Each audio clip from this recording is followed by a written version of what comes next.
Okay, so we'll start with Peter. So Peter Kahn, together with his wife Alison, decided to homeschool their 7 children. So we would like to ask you, Peter, to shortly tell us why you made this choice, how homeschooling concretely works in your case, and above all, what it means for you. Thank you, Rudi. Before I talk explicitly about my own experience, let me just give you an anecdote from Father Giussani's life.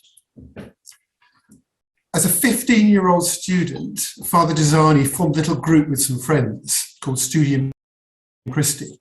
As a 15-year-old student at a Jew, and they joined together, this little group of 3 or 4 friends, around their studies, and they shared the idea that Christ was meeting them through their studies. And this was quite an intense experience, and they tried to share this with their other friends around them. So for me, this is something of a model of education. It's an opportunity to be united with other people around you. So for my wife and I, Alison, to have an experience of education for our children to have something of this kind of experience, where they could have some intense relationships with people around them, which would be open to an encounter with Christ, which would be open to beauty, which would be open to being strongly, keenly united with other people, to being, strongly bonded to other people, rather than having more superficial relationships characterize their educational experience. So we were looking around, how could we give our children an experience education which was based around strong friendships with other people, strong bonds with other people. And for us, home education was an obvious way forward, because it would enable us possibly to do things together in the family. Perhaps if I'd heard from the other speakers on tonight's panel at that point in my life, I might have made a different choice. My wife and I might have made a different choice if we'd heard of Hans's school or the experience that Gioia will talk about with her children later. But in the situation we were in, that was the way forward we saw, to give our children an opportunity to be educated alongside others in an intense fashion of close bonds of friendship. Now, Father Giussani did that on his own, didn't he? No one was doing that for him. On his own as a 15-year-old, he found it. So it doesn't have to come from parents, but a parent still has a sense of being responsible as well. So there are lots of ways forward, but he found it forward in his own way as a 15-year-old. In a way, home education for me fits very well with this model, because as a home educator, you have to take responsibility yourself. You have to act from who you are, from the depths of your being. You can't just pass it on to somebody else, which is what Father Giussani was doing in forming that group with his own friends. He was taking the initiative. He was being responsible. He was acting from the desires of his own heart. So well, the model of home education fits very well Father Giussani's very early experience of being a 15-year-old and joining together with some other friends. It comes at a certain cost, doesn't it? Because if you're going to home educate, you have to spend the time to do it. So my wife, Alison, has been at home with the children the whole of our married life with children. So we began to home educate 20 years ago or so. Our oldest is now 22.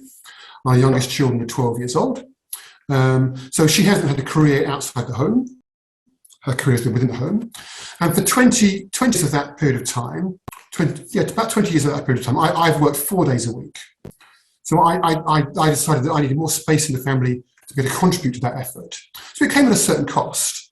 And working 4 days a week means you put your career you mute it to a certain extent.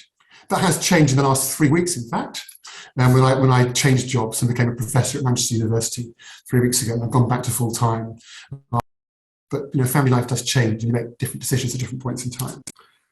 So that's something of home education, the choice for home education in relation to Father Giussani's experience, and it's one way forward. So for me, home education is a way forward, partly because it enables you to create strong friendships with other people as an integral aspect of education. So when we educate our children, we do things with other people. We have a home education group every week or so. We've done book clubs, sports days, as well as other activities in the local area for other sports activities. So for us, it's been a choice to prioritise certain kinds of relationships, particularly with those who share the recognition that Christ is reaching out to us across life. And our children have got strong friendships, not lots and lots of them, but they have a modest number of strong friendships with other people who share a similar value set to us, a similar outlook on life. Home education has enabled us to frame our education around those kinds of friendships for our children. It's also, for us, worked out that we've had a large family. And it goes well with having a large family, having home education in a large family. It just goes well together because most of the time is spent together in the family. So the boys, our 7 boys, have spent a lot of time with each other. So they have strong friendships with each other as a result of lives in large part in each other's pockets. They spend a lot of time together. So they do have vibrant links with each other. Obviously, you can't choose just to have a large family. God might not give you a large family. No one has any absolute control over the size of their family unless you were perhaps to cease to have marital relations. And that's the only way you might be able to exercise some more absolute measure of control over family size is by ceasing to have marital relations in a way that makes sense. So it has worked for us. God's given us a large family, and that's been part of our experience of home education, enabling the boys to have these strong connections with each other. Now, you might ask, what about the outcomes? The outcomes aren't necessarily all that matters, but they are part of the point, aren't they, of making a choice. And I'm not going to highlight outcomes in some respects, but I will say a couple of things. So my oldest son has learned 5 languages. I'll just give you a couple of examples. My oldest son has learned 5 languages. Now, that wasn't a desire in my heart.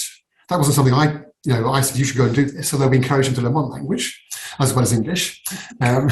So you do set some things in train. But that came from his desire to reach out to other people, to be with other people.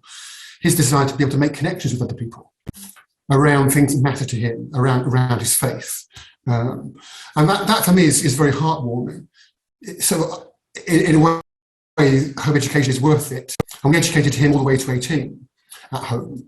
The next 2 sons, we educated them to 16 at home. They went into sixth form college, in a local sixth form college, before going on to university in the UK sector. And the other children are still at home learning with us. Or another example, one of my other sons who's gone to university, he actually founded a pro-life society at one of these secular institutions, secular university in the UK. Now that's quite brave to do that. I mean, as it turned out, he didn't actually find enough people who were willing to join in the initiative to actually get activities and things happening.